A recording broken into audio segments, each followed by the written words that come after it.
Mid term में? Yes ma'am. ठीक है, तो सबसे पहले हम डिस्कस करेंगे यूनिट 1 के बारे में। यूनिट 1 में हमारे पास क्या है? DC circuit. जो स्टार्टिंग के थ्योरी वाले क्वेश्चन होते हैं उसमें जो DTU में आते हैं मिड टर्म में 2, 3 या 4 क्वेश्चन आते हैं थ्योरी के। उसमें देखो सबसे पहले क्या पूछ लेते हैं, कोई भी डिफाइन पूछ सकते हैं, किसी की भी डिफाइन पूछ सकते हैं ये लोग। Active, passive, okay, linear, non linear, unilateral और बाइलेटरल। इसके अलावा और क्या पूछ सकते हैं? केवीएल, केसीएल की डिफाइन, ओके। इसके अलावा थ्योरी में और क्या पूछ सकते हैं? कोई भी स्टेटमेंट पूछ सकते हैं किसी भी थ्योरम की। तुम्हारे सिलेबस में जो मेनली कितने 3 इम्पोर्टेंट थ्योरम है, 4 इम्पोर्टेंट थ्योरम है। सबसे टॉप मोस्ट प्रायोरिटी पे है थेवेनिन थ्योरम। 90% चांस है कि तुम्हें थेवेनिन थ्योरम का न्यूमेरिकल दे। अब वो कॉलेज वालों पे डिपेंड करता है कि वो डिपेंडेंट पे बेस देंगे या इंडिपेंडेंट पे बेस देंगे। उसके बाद प्रायोरिटी है कि थेवेनिन थ्योरम के बाद वो कौन से थ्योरम पे न्यूमेरिकल देते हैं? सुपरपोजिशन थ्योरम पे। इसके चांसेस होते हैं 80%। उसके बाद आ जाता है तुम्हारे पास नॉर्टन थ्योरम। नॉर्टन थ्योरम के चांसेस होते हैं अराउंड 60%। मैक्सिमम पावर ट्रांसफर पे ये ज्यादातर डेरिवेशन देते हैं, ओके। इसमें जो डेरिवेशन के चांसेस होते हैं, न्यूमेरिकल भी आ सकता है, अगेन ये मत बोलना कि मैम ने ये बोला था और ये आ गया पेपर में। तो बट चांसेस मैं बता रही हूँ, मैक्सिमम पावर ट्रांसफर थ्योरम के डेरिवेशन के चांसेस होते हैं 70% और न्यूमेरिकल के चांसेस कम होते हैं। तो सबसे पहले तो थेवेनिन थ्योरम बहुत इंपॉर्टेंट थ्योरम है। अगर तुम्हें थेवेनिन थ्योरम आ गई तो तुम्हें नॉर्टन थ्योरम भी आ जाएगी और तुम्हें मैक्सिमम पावर ट्रांसफर थ्योरम भी इजीली आ जाएगी। और अगर तुम्हें थेवेनिन थ्योरम नहीं आई तो ये दोनों थ्योरम नहीं आएंगी, क्योंकि ये वाली थ्योरम कंप्लीटली थेवेनिन थ्योरम पे ही बेस्ड है, ओके। अब इसके बाद तुम्हारे पास फर्स्ट यूनिट में है एक स्टार और डेल्टा। स्टार और डेल्टा का जनरली ये न्यूमेरिकल देते हैं। या तो इनका क्या पैटर्न रहता है, या तो ये 2 क्वेश्चंस कवर करेंगे थ्योरम पे बेस्ड। अगर इन्होंने एक क्वेश्चन थ्योरम पे बेस्ड कवर करा है तो ये एक क्वेश्चन स्टार और डेल्टा पे बेस्ड कवर करेंगे। ठीक है, समझ रहे हो ना मैं क्या कहना चाह रही हूँ? कि हर 3-4 साल में इनका पेपर का पैटर्न ऐसे होता है कि रिपीट होता है। रिपीट इन द सेंस कि स्टार और डेल्टा का इतना इंपॉर्टेंट नहीं है न्यूमेरिकल, बट हर तीसरी या चौथी बार ये स्टार और डेल्टा का न्यूमेरिकल दे देते हैं। DTU के लिए मैं स्पेशली बोल रही हूँ, ओके। इसके बाद हमारे पास क्या आता है डीसी सर्किट में? या तो तुम्हारा एक क्वेश्चन केवीएल पे आएगा या फिर एक क्वेश्चन केसीएल पे आएगा। तुम ये लगा लो कि 100% है कि इन दोनों में से एक ना एक न्यूमेरिकल जरूर देंगे ही देंगे।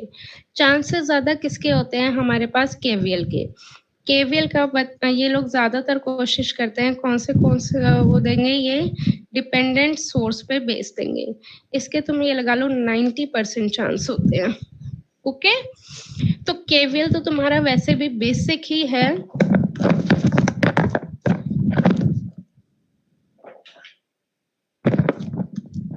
अगर तुम्हें केवीएल आ गया तो तुम ये मान लो कि तुम्हें इलेक्ट्रिकल में कोई दिक्कत नहीं होगी, और अगर तुम केवीएल में अटक गए तो तुम्हें पूरी इलेक्ट्रिकल में दिक्कत होगी।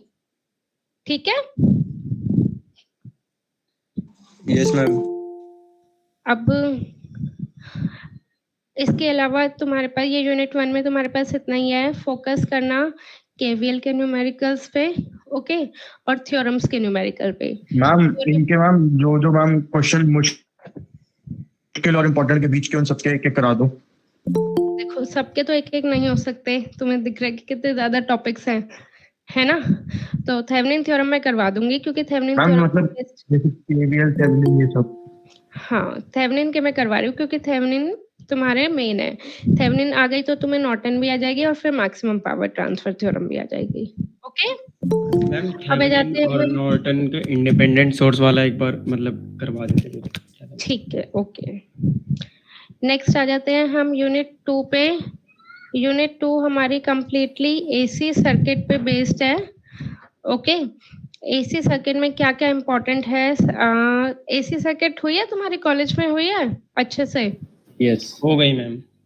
ठीक है, अब इसके बाद तुम्हें एक आइडिया होगा इसमें डिफाइन में क्या क्या पूछ लेते हैं। फॉर्म फैक्टर पूछ लेते हैं, पीक फैक्टर पूछ लेते हैं, आरएमएस वैल्यू की डेरिवेशन पूछ लेते हैं, कोई भी वो बोल देंगे या तो हाफ रेक्टिफायर बोल देंगे या फिर फुल रेक्टिफायर बोल देंगे या फिर एवरेज वैल्यू की डेरिवेशन पूछ लेते हैं, ठीक है। इसमें से एक जनरली ये पूछते हैं थ्योरी में। उसके बाद दो थोड़ा ज्यादा टेक्निकल पे जाओगे तो इसमें ये रेजोनेंस की डेरिवेशन पूछते हैं। रेजोनेंस तुम्हें पता होगा, रेजोनेंस हमारे पास एक कंडीशन होती है, कौन सी कंडीशन होती है, कोई बताएगा क्या होता है रेजोनेंस की कंडीशन में? X is equal to XL XL. is equal to XL XC. equal to XC. XL is equal to XC।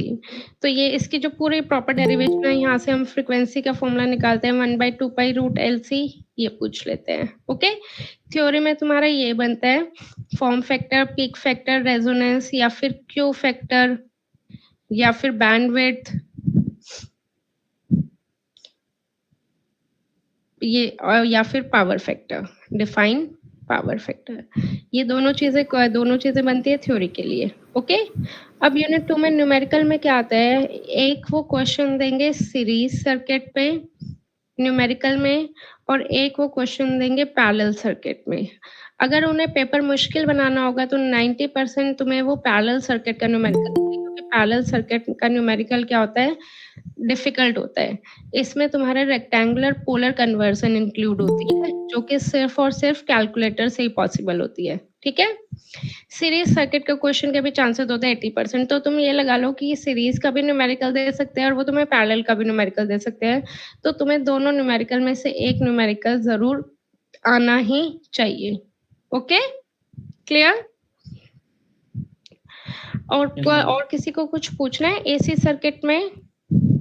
Ma'am आईजीडीयू specific कोई टॉपिक्स होंगे?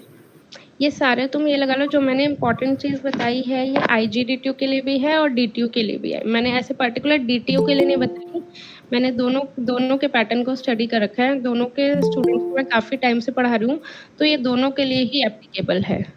मैम इसमें एक बार ग्राफ वाले क्वेश्चन बता देना, जो ग्राफ से कैलकुलेट करना होता है वो थोड़ा। एसी सर्किट में?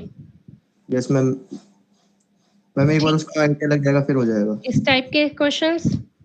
यस मैम, ये वाले। ठीक है, ये मैं बता दूंगी। तो अब मैं स्टार्ट करूं डीसी सर्किट में Thevenin theorem. Yes ma'am. Thevenin theorem के लिए तुम्हें केवीएल आना चाहिए। ओके, मैं ये मान के चल रही हूँ कि तुम लोगों को केवीएल आता है, एटलीस्ट बेसिक आता है। तो जो मैं स्टेप्स बताऊंगी डायरेक्टली उन्हीं स्टेप्स को फॉलो करना है और कुछ अपना ज्यादा दिमाग नहीं लगाना।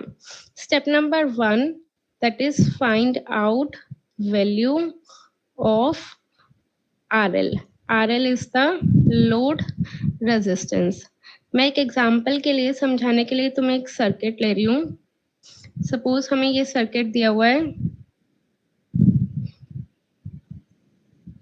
कॉपी पेन लेके बैठे हो ना तुम लोग, बनाओ अपनी कॉपी में डायग्राम।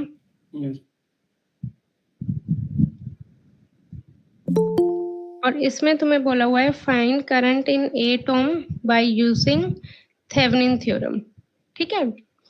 अब मान के चलो कि तुम्हारा घर है, ओके, इस घर में तुमने एमसीबी देखी होगी, तुम्हारे घर में एमसीबी देखी है ना, एमसीबी से लेकर यहाँ पे तुम्हारा फैन है, फैन तक कुछ ना कुछ वायर जा रही है ना।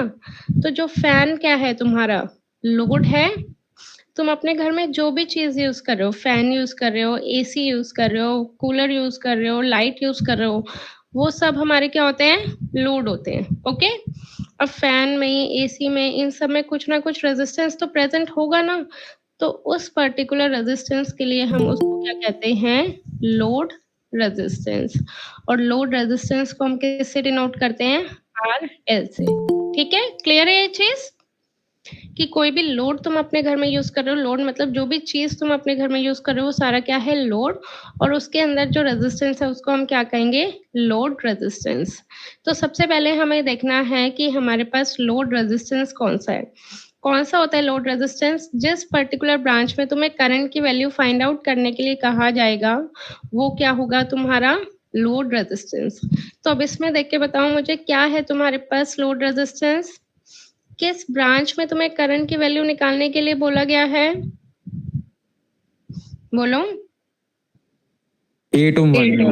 8 ओम में बोला हुआ है, तो 8 ओम क्या हो गया तुम्हारा, लोड रेजिस्टेंस। तो RL की वैल्यू आ गई हमारे पास 8 ओम। स्टेप नंबर 1 क्लियर हो गया हमारा काम।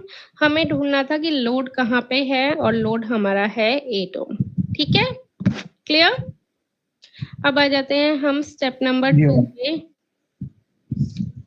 Open circuit the load resistance.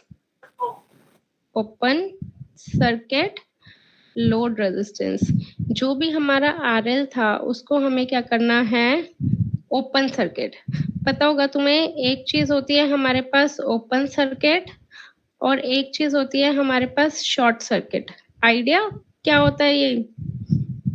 देखो मैं तुम्हें कह रही हूँ कि तुम लोग जाओ और अपने घर के बल्ब को ओपन सर्किट कर दो, तो तुम क्या करोगे, अपने घर के बल्ब को रिमूव कर दोगे, तो वो क्या हो गया तुम्हारा ओपन सर्किट। अब मैं तुम्हें कह रही हूँ कि जाओ और अपने घर के बल्ब को शॉर्ट सर्किट कर दो, तो तुम क्या करोगे, बल्ब को रिमूव कर दोगे और उसके अक्रॉस एक प्लेन वायर को क्या कर दोगे, कनेक्ट कर दोगे, तो वो क्या हो गया हमारे पास शॉर्ट सर्किट। ठीक है, क्लियर है। एक होता है ओपन सर्किट और एक होता है शॉर्ट सर्किट। कंप्लीटली अगर मैं उस एलिमेंट को रिमूव कर रही हूँ तो वो क्या हो गया ओपन सर्किट, और इस एलिमेंट को कंप्लीटली रिमूव करके हम एक प्लेन वायर लगा रहे हैं तो वो क्या हो गया हमारे पास शॉर्ट सर्किट। तो अब हमें क्या करना है, ओपन सर्किट करना है लोड रेजिस्टेंस को। तो लोड रेजिस्टेंस को हम हटा दें। हर स्टेप में तुम्हारा बार बार डायग्राम क्या होगा, रीड्रॉ होगा, ये ध्यान रखना।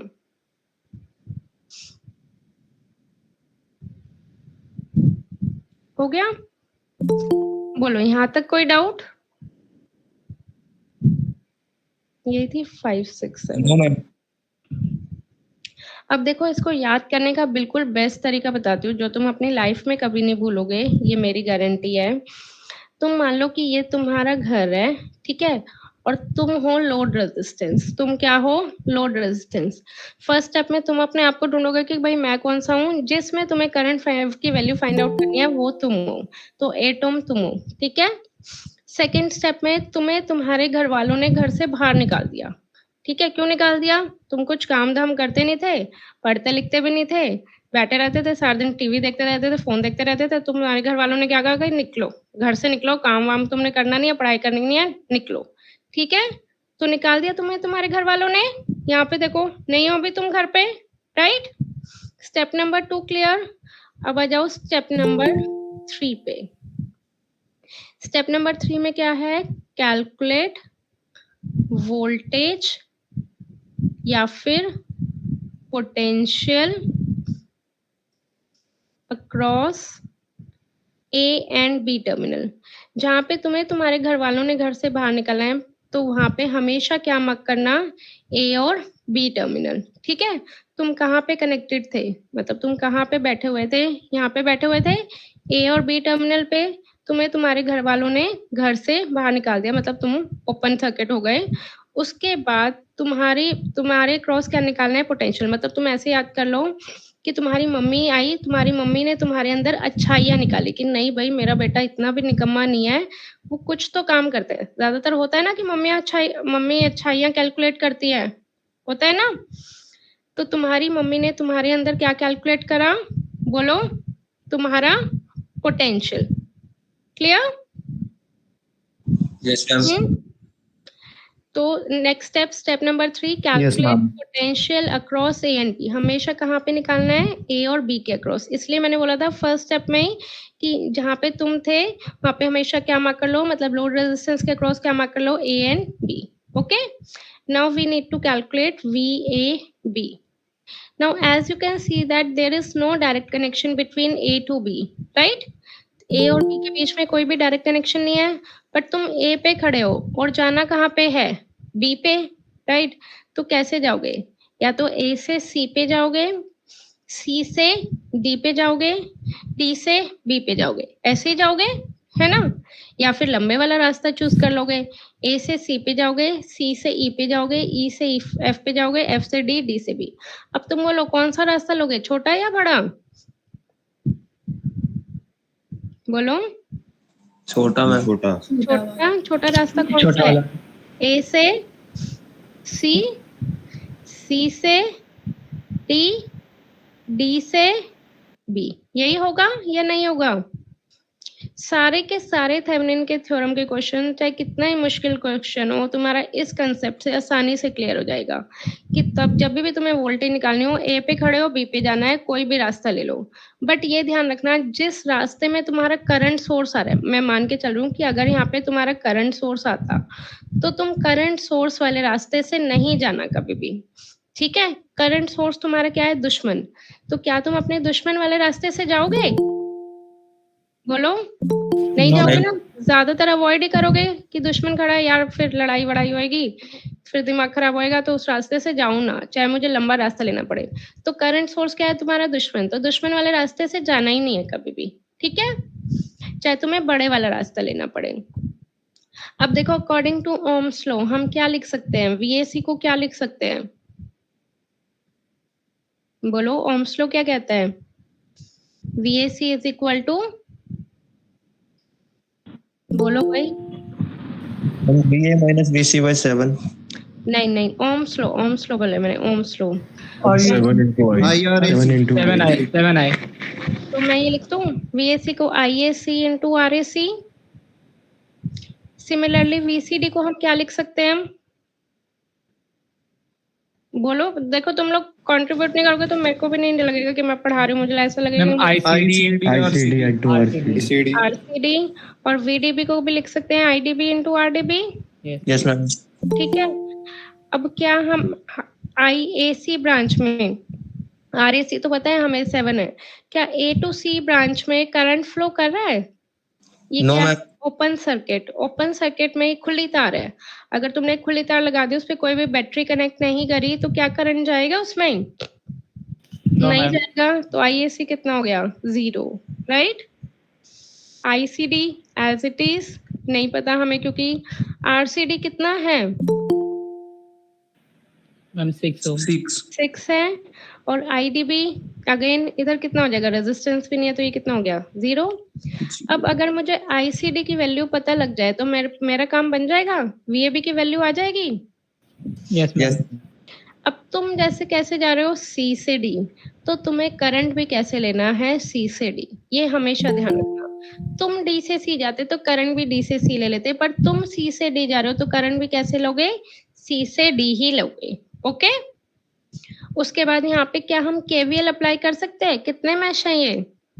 1 मैश है। मैं जनरली बच्चों को ऐसे बताती हूँ, ये तुम्हारा घर है और इस घर में कितने कमरे हैं?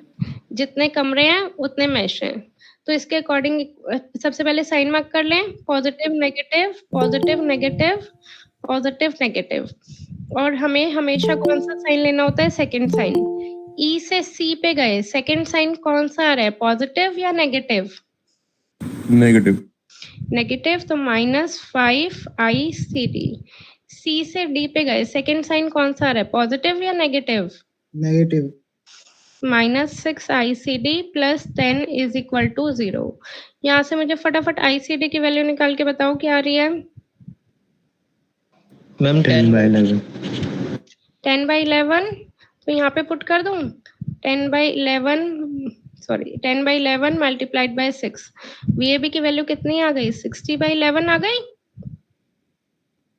बोलो, यहाँ तक कोई डाउट हो तो?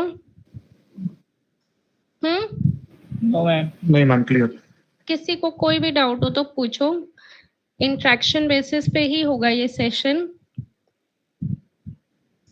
चलो, अगर नहीं है तो वेरी गुड। अब आ जाते हैं हम स्टेप नंबर 4। स्टेप नंबर 1 में क्या था? हमने पढ़ा था सबसे पहले तुम्हें ढूंढना है कि तुम कौन हो। तुमने ढूंढ लिया, जिस ब्रांच पे करंट निकालनी होती है वो तुम हो। स्टेप नंबर 2 में तुम्हें तुम्हारे घर वालों ने घर से बाहर निकाल दिया, वहां पे हमेशा क्या मार्क करना है? A और B। स्टेप नंबर 3 में तुम्हारी मम्मी ने तुम्हारे क्रॉस पोटेंशियल कैलकुलेट करा कि हाँ मेरा बच्चे में ये अच्छाइयां हैं। स्टेप नंबर 4 में you have to calculate resistance across A and B, ठीक है। हमें क्या निकालना है? Resistance across A and B। ये थेवेनिन के नाम से, तो उसने RTH के नाम से दे दिया था, और ये भी थेवेनिन के नाम से, तो VAB को हम VTH भी लिख सकते हैं। VTH मतलब थेवेनिन वोल्टेज। तो यहाँ पे तुम मेंशन कर सकते हो कि हमें क्या निकालना है? VTH। थेवेनिन था तो उसने सोचा कि अपने नाम से दे देता हूँ, तो ये कौन सी वोल्टेज बन गई? Thevenin voltage. और ये कौन सा रेजिस्टेंस बन गया? Thevenin resistance. अब उसने कहा कि कुछ स्टेप्स फॉलो करने पड़ेंगे आरटीएच निकालने के लिए। वोल्टेज सोर्स, अगर उसने कहा कि अगर वोल्टेज सोर्स है उस घर में तो उसको क्या करना पड़ेगा? शॉर्ट सर्किट, ठीक है। और अगर उस घर में करंट सोर्स है तो उसको क्या करना पड़ेगा? Open circuit. इसको याद करने का मैं एक और तरीका बताती हूँ। वोल्टेज सोर्स तुम्हारा रिश्तेदार की तरह है, मतलब ऐसा कोई रिलेटिव जो तुम्हें बिल्कुल पसंद नहीं है। होते हैं ना ऐसे रिलेटिव जो अच्छे नहीं लगते हैं और आ जाते हैं घर पे। तो तुमने देख लिया कि कोई रिलेटिव, वही वाला रिलेटिव आ रहा है जो तुम्हें बिल्कुल पसंद नहीं है, जो आती है तुम्हारी बुराइयां करेगा, तो तुम उसको देख के क्या करोगे? दरवाजे बंद कर लोगे या खोलोगे?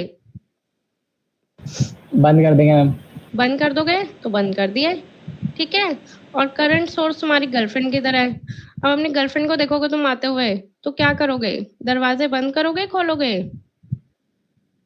खोलोगे या बंद करोगे? बोलो। बंद करेंगे। बंद करो तुम ही बंद करोगे बस एक, बाकी सब तो खोलेंगे ही, ठीक है। तो करंट सोर्स तुम्हारी गर्लफ्रेंड की तरह है, उसको देख के क्या करोगे? दरवाजे खोल दोगे। तो वोल्टेज सोर्स रिश्तेदार short circuit, current source girlfriend open circuit. Clear? अब उसके बाद हम डायग्राम रीड्रॉ कर ले। ये वाला हमारा डायग्राम था, तो इसमें एक ही वोल्टेज सोर्स है, वोल्टेज सोर्स को हमने क्या कर दिया? Short circuit.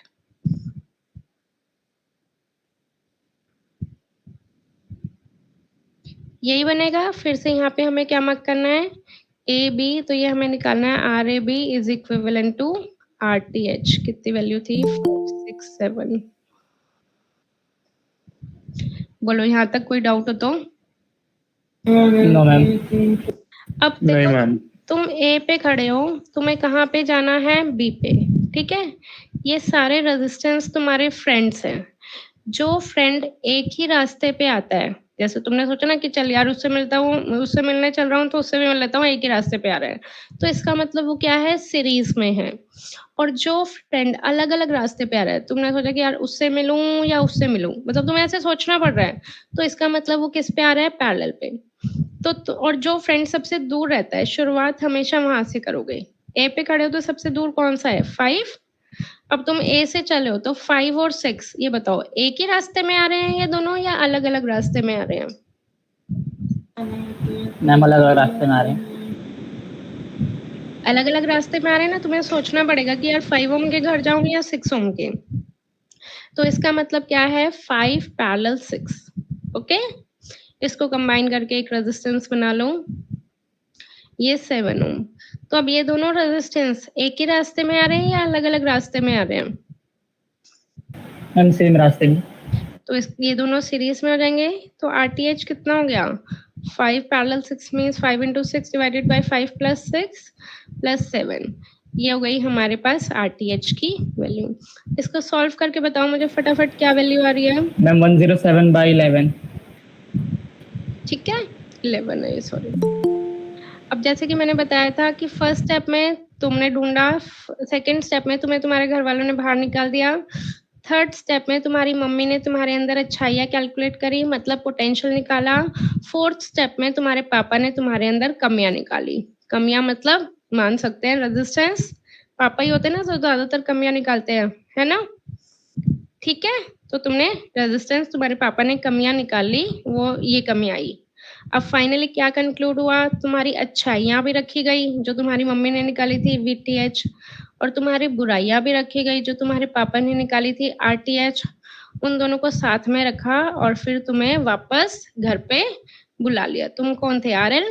जिस पॉइंट से तुम्हें घर पे से निकाला था उसी पॉइंट पे तुम्हें वापस बुला लिया। ठीक है, तो फाइनली क्या डिसाइड हुआ कि तुम्हारे अंदर करंट निकाला अकॉर्डिंग टू ओम्स लॉ। क्या होता है? V/R।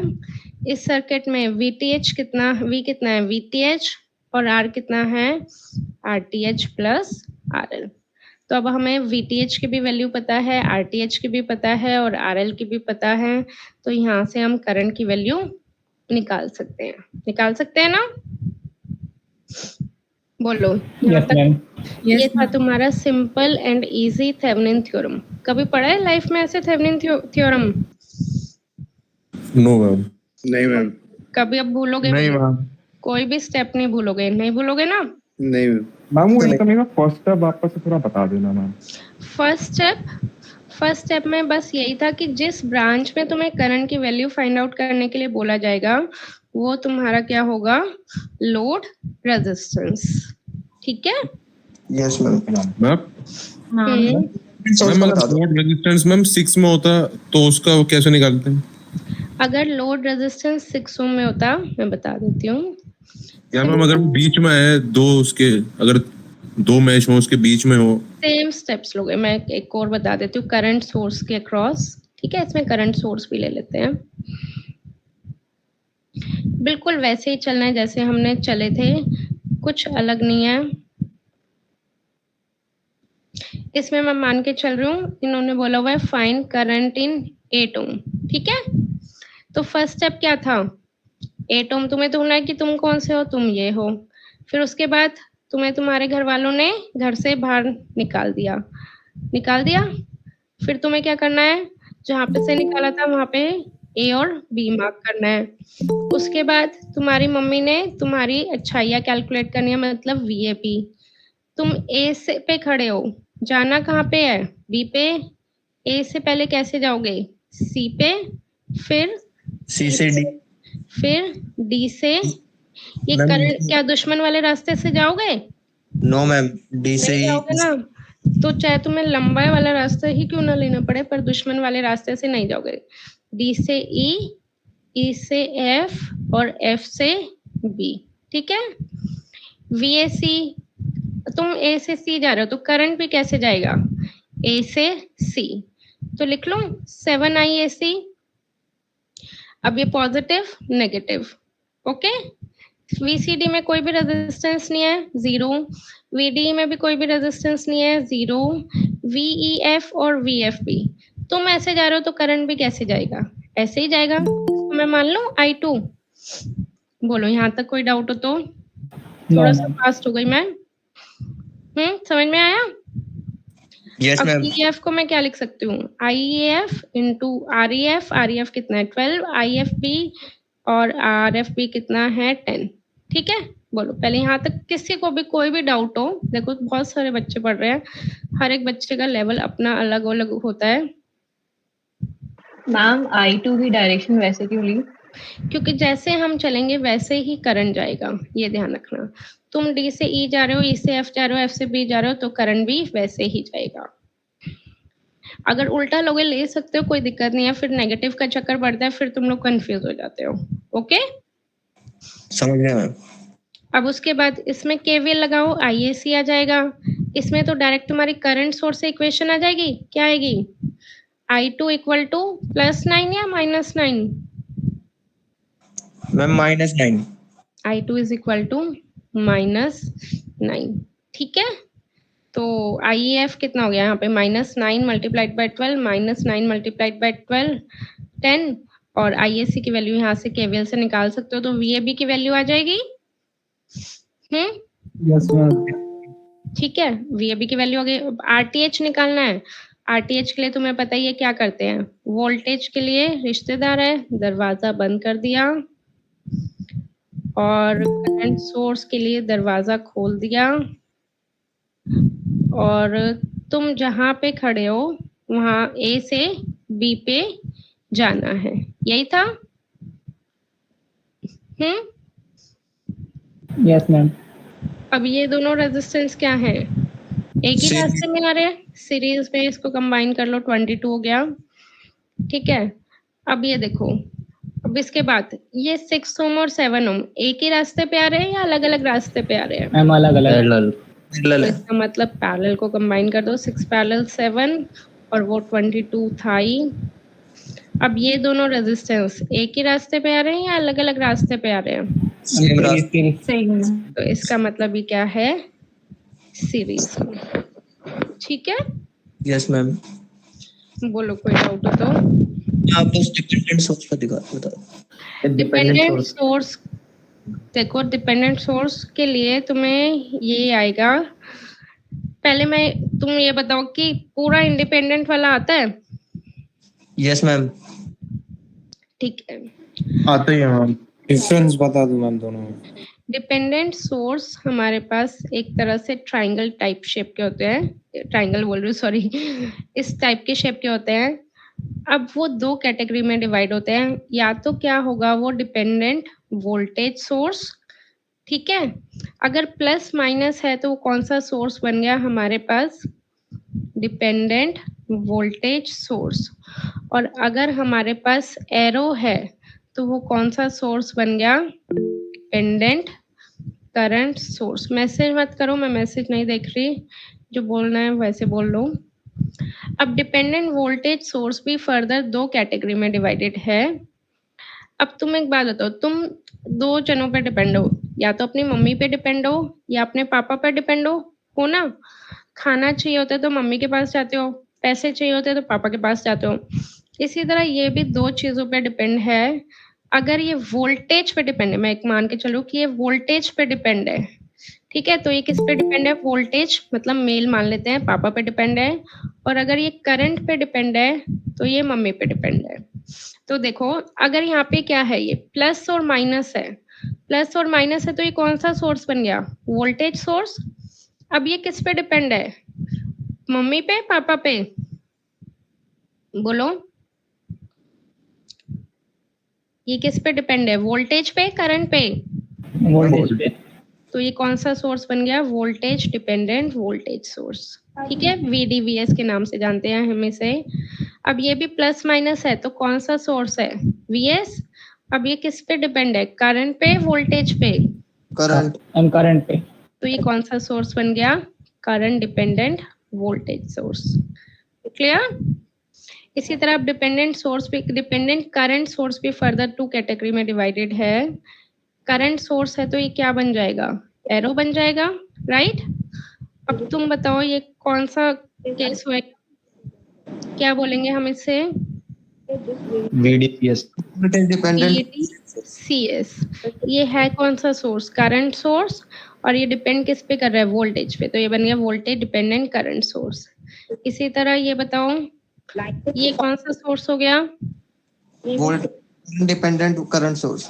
Current dependent current source, क्योंकि ये करंट सोर्स है, एरो है तो करंट सोर्स है, और ये करंट पे डिपेंड कर रहा है, तो ये क्या बन गया, करंट डिपेंडेंट करंट सोर्स, ठीक है। अब देखो इसके न्यूमेरिकल अगर तुम्हें देखने हैं तो मैं सारे न्यूमेरिकल तो तुम्हें नहीं करवा पाऊंगी। एक्सक्यूज मी बस। हाँ बोलो। ये जो थेवेनिन्स थ्योरम के क्वेश्चंस हमने किए, we did those for independent sources and dependent sources. नहीं, we did that for independent only. RLC में तो नहीं आएंगे ना थेवेनिन्स के? नहीं, आरएलसी में तुम्हारे नहीं आएंगे। ओके, तो बस डिपेंडेंट और dependent sources, like for all the theorems, right? हाँ, या थैंक्स। ठीक है। अब देखो मेरा ये चैनल है, और आपको दोनों को ऐड करना है, तो होता क्या है, तो ये मेरा चैनल है मिड सेम का। तुम्हारी D2 के क्वेश्चन सॉल्व करे हुए हैं मैंने, mid sem solution first sessional के। और इस चैनल पे जाओगे तो तुम्हें सारा कंटेंट मिल जाएगा। प्लेलिस्ट पे जाना, ठीक है, नवकार सक्सेस कोचिंग के सेंटर के नाम से है, चाहे गूगल पे यूट्यूब पे सर्च कर लेना। प्लेलिस्ट पे जाओगे तो तुम्हें यहाँ पे प्लेलिस्ट इसी के अकॉर्डिंग मिल जाएगी। तुम चाहते हो कि डिपेंडेंट सोर्स के क्वेश्चंस की प्रैक्टिस करनी है, तो देखो यहाँ पे मैंने एक डिपेंडेंट सोर्स की ही प्लेलिस्ट बना रखी है। ये सारे 1 मिनट के शॉर्ट्स हैं, तो तुम्हारा टाइम भी नहीं लगेगा। सारे क्वेश्चंस तुम्हें अगर डिटेल में समझना है तो नीचे वाले क्वेश्चंस पहले करना, क्योंकि नीचे वाले क्वेश्चंस थोड़े से लेंदी टाइप हैं, तो तुम्हें इजीली समझ में आ जाएंगे। समझ रहे हो, जैसे एक क्वेश्चन कर रखा है मैंने CD VS पे बेस, तो तुम ये पढ़ोगे, ये वीडियो देखोगे तो तुम्हें करंट डिपेंडेंट वोल्टेज सोर्स पे कंसेप्ट समझ में आ जाएगा। सिंपल क्वेश्चन है ये, यहाँ से देखोगे तो आ जाएगा। इसी तरह अगर तुम्हें VD VS के से रिलेटेड करना है तो तुम्हें VD VS से रिलेटेड आ जाएगा। तो यहाँ पे डिपेंडेंट सोर्स की अलग से ही प्लेलिस्ट बना रखी है, ओके। और अगर तुम्हें इस पे भी नहीं, मतलब डिपेंडेंट सोर्स पढ़ना है तो डिपेंडेंट सोर्स की प्लेलिस्ट है। अगर तुम्हें पर्टिकुलर थ्योरम्स करनी है तो सिर्फ थ्योरम की भी प्लेलिस्ट है। यहाँ पे ये है, ये इम्पोर्टेंट क्वेश्चन तुम्हारे DTU के ही हैं, प्रीवियस ईयर के, ठीक है। DTU नवंबर 2017 का पेपर सॉल्व करा हुआ है। थ्योरम की भी डिटेल्स है, थ्योरम एक थ्योरम मैंने करी हुई है। थ्योरम की ही प्लेलिस्ट पे जाओगे तो तुम्हें सब कुछ मिल जाएगा, जैसे मैं तुम्हें दिखा देती हूँ, थ्योरम बेस्ड प्रॉब्लम, ठीक है। तो ये क्या है, थ्योरम से रिलेटेड है, इसमें तुम्हें सारे थ्योरम्स के क्वेश्चन मिल जाएंगे। उसके बाद है केवीएल पे बेस्ड, अगर तुम चाहते हो तो केवीएल पे बेस्ड है, Kirchhoff voltage law, unit 1 DC circuit. और अगर तुम पर्टिकुलर केसीएल पे चाहते हो, नोड वोल्टेज पे, तो वो उस पे मिल जाएंगे। और तुम्हें रिवीजन करनी है तो 1-1 मिनट के मैंने शॉर्ट वीडियोस बना रखे हैं, वहां से तुम्हारी रिवीजन भी हो जाएगी। तो इसमें तुम्हें सारा कंटेंट मिल जाएगा जो तुम्हारी रिक्वायरमेंट है। अगर स्टिल किसी को कुछ डाउट्स होते हैं तो मुझे पर्सनली व्हाट्सअप करके तुम अपने डाउट्स पूछ सकते हो। यहाँ पे मेरा नंबर डिस्प्ले हो ही रहा है, तुम अपने डाउट्स मुझसे पूछ सकते हो, ठीक है। तो जो चीज सीपीयू की जितने और बोलो, और किसी को कुछ पूछना हो तो। जैसे रजिस्टर था एक काम करोगे, जो मैंने आज पढ़ाया ये बताओ पहले, तो मुझे समझ में आया तुम्हें? यस मैम, एकदम एकदम। तो रिव्यूज दे दोगे? आपने देखा होगा तो हार्ड डिस्क और यस मैम। पक्का? क्योंकि वो मैं यहाँ पे गूगल पे सर्च करना नवकार सक्सेस कोचिंग सेंटर के नाम से, ठीक है। मैं तुम्हें लिंक भी भेज रही हूँ, इसी वाले मीट पे भेज दो लिंक। मैंने को भेज दो, व्हाट्सएप ग्रुप पे शेयर कर देगा। आपने किया ठीक होगा है, मैं इस पे भी भेजूं, 2 लिंक्स भेजूंगी, दोनों पे प्लीज रिव्यू कर देना। अपना नाम, अपनी यूनिवर्सिटी और अपना सब्जेक्ट, ये 3 चीज जरूर मेंशन कर देना कि मैंने कैसा पढ़ाया और कौन सी यूनिवर्सिटी से हो तुम और कौन सा सब्जेक्ट पढ़ रहे हो। और अगर तुम्हें बीटेक में किसी भी सब्जेक्ट की ट्यूशन की या कोचिंग की जरूरत पड़े तो मुझे कांटेक्ट कर सकते हो तुम डायरेक्ट। ये रजिस्टर होगा मैम एसी भी पढ़ाओगे आप या फिर यूट्यूब पे कोई बताओगे? तो रजिस्टर एसी सर्किट भी पूरा यूट्यूब पे है। एसी सर्किट मैंने अभी एसी सर्किट यूनिट 2 में है, और अगर ज्यादा डिटेल में नहीं पढ़ना तो एसी सर्किट यूनिट 2 प्लेलिस्ट इसमें है, आईपी यूनिवर्सिटी के नाम से है। आईपी का और वो तुम्हारा सेम है, ज्यादा डिफरेंस है नहीं। देखो यहाँ पे है एसी सर्किट यूनिट 2 इंग्लिश में आईपी यूनिवर्सिटी, इसमें मैंने लेक्चर के अकॉर्डिंग बताया हुआ है। मैम यहाँ पे देखो डायरेक्ट है लेक्चर 1, लेक्चर 2, लेक्चर 3, लेक्चर 4। हाँ बोलो, कोई दिक्कत क्वेश्चन है, क्या कह रहे हो? गारंटीड वाले क्वेश्चन है। कौन से वाले? आकर इसकी कोशिश एसएमएस को रजिस्टर में तुम्हारी ना आवाज कट रही है, दोबारा बोलना। मैम ग्राफ वाले क्वेश्चन पूछ रहे हैं। हाँ ग्राफ वाले हैं, ये रे देखो, lecture 9 triangular waveform based problem लिख लो चाहिए, एसी सर्किट यूनिट 2 इंग्लिश। और ये देखो लेक्चर 9 है तुम्हारा, इसमें तुम्हारे सारे ग्राफ के टाइप्स के क्वेश्चन कवर करे हुए हैं। इसमें RMS value, average value, power factor, ये सारे मैंने बता रखे हैं, ठीक है। इस एक वीडियो में तुम्हारे सारे कवर हो जाएंगे। इसमें सारे फॉर्मूलेस भी हैं और ग्राफ से रिलेटेड भी हैं। ये लेक्चर 9 है, ओके। और बोलो, और किसी को कुछ पूछना हो तो। मैम आपने मुझे स्टार्टिंग में इम्पोर्टेंट टॉपिक बताए थे, स्टार्टिंग में हाँ वो एक बार दिखा दीजिए। वो मैं दिखा देती हूँ, बाकी ये मैं फाइल उसको भेज दूंगी, वो तुम्हें भेज देगा, ठीक है। ये थ्योरी के बताए थे मैंने, और ये थ्योरम्स वगैरह के बताए थे मैंने, बताया था किसके कितने % चांस है। देखो दे तो तुम्हारे पेपर में कुछ भी सकते हैं, बट किसके कितने % चांस है वो ये है। और प्रीवियस ईयर के पेपर डीटीयू के स्पेशली मैंने तुम्हारी मैंने अपने कोचिंग उस पे सॉल्व कर रखे हैं यूट्यूब वाले चैनल पे, तो तुम वहां से देख सकते हो। और अगर किसी को इलेक्ट्रिकल पढ़ना है सेशनल के बाद तो फिर बता देना मुझे, मैं पढ़ा दूंगी, ठीक है। सेशनल के बाद क्यों पढ़ेगा? सेशनल तो फाइनल के लिए नहीं पढ़ना, बोलो फाइनल है ना? Yes sir. हम 10 दिन पहले पढ़ेंगे। 10 दिन पहले पढ़ोगे, कोई बात नहीं, 10 दिन पहले पढ़ लेना, ठीक है। मैं इसी तरह से सेशन ले लूंगी, 5 दिन का सेशन ले लूंगी, तुम 5 दिन पढ़ लेना, 5 दिन में हो जाएगा। पर उसके लिए मैं ये मान के चलूंगी कि तुम्हें आता है काफी हद तक। यस मैम, आता है काफी। ठीक है, चलो ओके। और कुछ पूछना है? मैम आप ऑनलाइन क्लासेस भी लेते हो? मैं ऑनलाइन क्लासेस भी लेती हूँ। मेरा नंबर है 9034223003। इस नंबर पे तुम कांटेक्ट कर सकते हो। मैम एक बार चैनल का नाम बताना दोबारा से, क्या था किसका? आपके यूट्यूब चैनल का नाम? यूट्यूब चैनल का यूट्यूब चैनल का नाम है नवकार सक्सेस कोचिंग सेंटर के नाम से। नवकार लिख लो, यहीं पे ये देखो आ रहा है। 1 minute, Navkar success coaching centre, ठीक है। Yes ma'am. किसी को कोई भी पर्सनल डाउट है, मतलब पर्सनल इन द सेंस कि किस तुम पढ़ रहे हो, पढ़ते हुए कुछ भी किसी भी क्वेश्चन में डाउट आ रहा है तो तुम मुझे व्हाट्सएप पे पूछ सकते हो, ठीक है, मैं बता दूंगी। परसों है ना तुम्हारा paper? Yes ma'am. Yes ma'am. तो मैं बता दूंगी, कोई बात नहीं। मैम चैनल सब्सक्राइब कर दिया आपका? चैनल सब्सक्राइब कर दिया, थैंक यू। चैनल से ज्यादा रिव्यूज दे देना, मैंने क्रिश को रिव्यू लिंक भेजे हैं, दोनों पे रिव्यूज दे देना।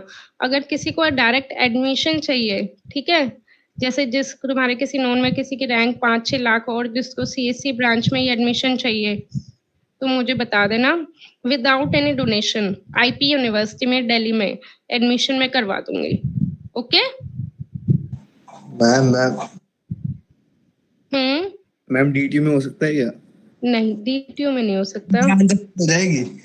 गवर्नमेंट है क्या? मैम ब्रांच ऊपर बढ़वा दोगे? ब्रांच ऊपर बढ़वा सकते हो। नहीं, डीटीयू में कोई जुगाड़ नहीं चलता, तुम्हें पता ही है। पैसे ले लो, सिस्टम फेल हो जाता है। हम आईपीयू के मेडिकल कॉलेज का जुगाड़ है कुछ?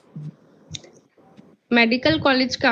हाँ, मुझे एक बार व्हाट्सएप पे पिंग करना, मैं बता दूंगी, ठीक है। Yes ma'am. किसी को कोई भी किसी भी चीज का डाउट हो मुझे व्हाट्सएप पे पिंग करना, मैं बता दूंगी। किसी से भी सब्जेक्ट की कोचिंग चाहिए, जैसे केमिस्ट्री की या फिजिक्स की, तो फिर भी मुझे बता देना, मैं तुम्हें रेफर कर दूंगी। Okay yes ma'am. चलो, मैम एक बार ये वंश का डाउट है चैट में, एक बार वो देख लीजिए। क्या? वंश का डाउट है चैट पे, हमने जो लिंक भेजा उसके ऊपर। In series parallel combination AC circuit, sums in series, sum in parallel, totally random. For resonance condition of such circuit, whether we have 2x resonance के लिए देखो वो हमेशा मेंशन करेंगे, क्या मेंशन करेंगे, वो कहेंगे या तो XL is equal to XC, तो हमें रेजोनेंस की कंडीशन लगानी है। अब वो कहेंगे कि करंट मैक्सिमम है तो हमें रेजोनेंस की कंडीशन लगानी है, या फिर वो कहेंगे इम्पिडेंस मिनिमम है तो हमें रेजोनेंस की कंडीशन लगानी है, ठीक। और ससेप्टेंस वाला मेथड यूज मत करना, ससेप्टेंस वाला वो रहने दो, वो वाला थोड़ा सा मुश्किल हो जाता है। Okay, whether we have to put reactance that is imaginary, नहीं, हमें रिएक्टेंस 0 नहीं पुट करनी, हमें ये कंडीशन लिखनी है XL is equal to XC जब रेजोनेंस की कंडीशन है। तो ये 3 कंडीशन तुम्हें याद रखनी है, तभी हमारे पास रेजोनेंस है, अदरवाइज वो नॉर्मल केस रहेगा सीरीज और पैरेलल का, ठीक है। मेरे पास नोट्स हैं यूनिट 1 और 2 के, उसमें तुम्हें थ्योरी भी मिल जाएगी, यूनिट 1-2 फाइल मर्ज के नाम से, मैं वो भी क्रिश को भेजती हूँ। तुम्हारे पास एक प्रॉपर पर्टिकुलर मटेरियल नहीं होगा ना पढ़ने के लिए, उसमें न्यूमेरिकल्स भी हैं और थ्योरी भी कवर्ड है, तो मैं वो क्रिश को भेज रही हूँ, वो तुम्हें फॉरवर्ड कर देगा, ठीक है। उनमें से भी किसी क्वेश्चन में कोई डाउट हो तो मुझे बता देना। Okay, thank you. Okay, nice to meet you all of you. Please reviews जरूर दे देना, अपने नाम, यूनिवर्सिटी और सब्जेक्ट जरूर मेंशन कर देना, क्योंकि गूगल वहीं से कीवर्ड्स उठाता है, ठीक है। इतनी मेहरबानी होगी अगर ये कर दोगे तो। यस मैम, कर ठीक, थैंक यू। मैंने वो नोट्स भेज दिए, नोट्स तुम्हें भेज देगा, इसमें यूनिट 1 और 2 दोनों कंबाइंड है, तुम्हारे पास एक प्रॉपर वे में मटेरियल प्रोवाइड हो जाएगा। ओके, कोई भी पढ़ते हुए डाउट्स आए तो मुझे पूछ लेना। Okay then, bye bye. मैं जैसे थेवेनिन पढ़ाई है वैसे मैं पूरी इलेक्ट्रिकल ऐसे ही पढ़ाती हूँ कि तुम्हें लगेगा ही नहीं कि हम इलेक्ट्रिकल पढ़ रहे हैं, ठीक है। चलो, okay, nice to meet you all of you, bye bye. Thank you ma'am. Thank you.